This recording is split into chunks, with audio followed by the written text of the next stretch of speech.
السلام علیکم، میں ہوں مریم اکبر اور آپ دیکھ رہے ہیں عکس خوف، جہاں خوف صرف محسوس نہیں جیا جاتا ہے۔ لابوبو ایک بظاہر معصوم سا آرٹ ٹوائے ایک پرانی اینٹک دکان کی گرد آلودہ شیلف پر رکھا تھا۔ اس کی بڑی بغیر پلک جھپکائے آنکھیں نیم اندھیرے کمرے میں گھورتی ہوئی معلوم ہوتی تھیں۔ ایک لڑکی سارا جو نایاب گڑیوں کو جمع کرنے کا شوق رکھتی تھی اس دکان میں آئی۔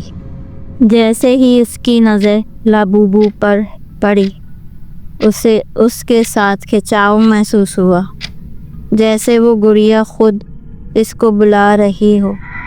سارا نے وہ کھلونا خرید لیا، بے خبر اس سرگوشیوں سے جو دکان کی پرانی دیواروں میں دبی ہوئی تھیں، ان کہانیوں سے جن میں لابوبو کے پچھلے مالکان کے خوفناک انجام کا ذکر تھا۔ گھر پہنچ کر سارا نے لابوبو کو اپنے بستر کے پاس رکھی میز پر رکھ دیا۔ اسی رات وہ ایک ہلکی سی کھڑکھڑاہٹ سے جاگ اٹھی۔ پہلے تو اس نے سوچا شاید گھر کی دیواریں یا لکڑی کے فرش کی آواز ہوگی، مگر آواز بڑھتی گئی، تیز، بار بار، جیسے کوئی چیز ہل رہی ہو۔ اگلی صبح جب سارا جاگی تو چونک گئی۔ لابوبو کی پوزیشن بدلی تھی، اس کا سر ایک طرف جھکا ہوا تھا اور اس کے ہونٹوں پر بنا چھوٹا سا پینٹ کیا ہوا مسکراہٹ اب کچھ زیادہ چوڑی اور ڈراؤنی لگ رہی تھی۔ سارا کے جسم میں سرد لہر دوڑ گئی، مگر اس نے خود کو تسلی دی، شاید میں نے ہی اسے ایسے رکھا ہوگا۔ دن گزرتے گئے مگر راتیں خوفناک ہونے لگیں۔ چیز اپنی جگہ سے ہل جاتی، دروازے خود بخود کھلتے بند ہوتے، اور وہی کھڑکھڑاہٹ اب ہر رات ایک مستقل آواز بن چکی تھی۔ ہر صبح جب سارا جاگتی لابوبو کسی نئی جگہ پر بیٹھا ہوتا، مگر اس کی آنکھیں ہمیشہ سارا پر ٹکی ہوتی۔ ایک رات سارا اپنے بستر پر کتاب پڑھ رہی تھی کہ اچانک اس کی گردن پر ٹھنڈی سانس پڑی۔ اس کا دل زور سے دھڑکنے لگا۔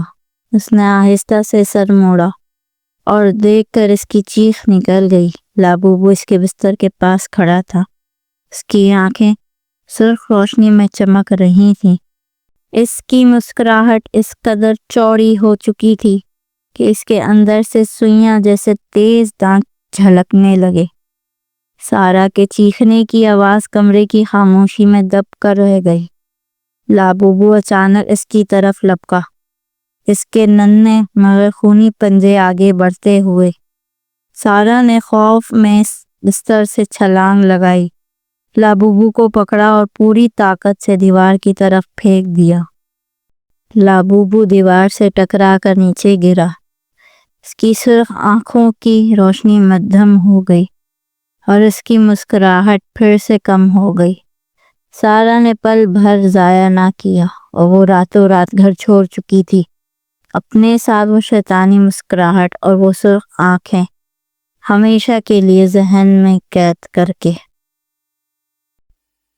یہ تھی آج کی کہانی لابوبو کا راز۔ کیا آپ کے گھر میں ہے لابوبو؟ کیا آپ ایسے ڈال کو اپنے گھر میں رکھیں گے؟